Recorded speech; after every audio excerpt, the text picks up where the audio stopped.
إنا أنزلناه قرآنا عربيا لعلكم تعقلون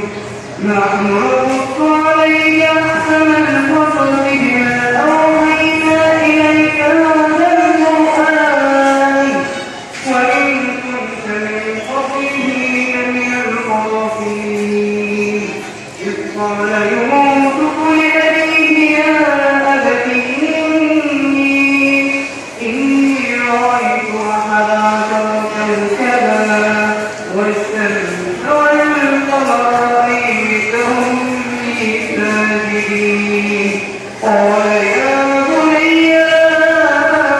تقصص رؤياك على إخوتك فيكيدوا لك كيدا إن الشيطان للإنسان عدو مبين وكذلك يهتديك ربك ويعلمك من تأويل الأحاديث ويخلق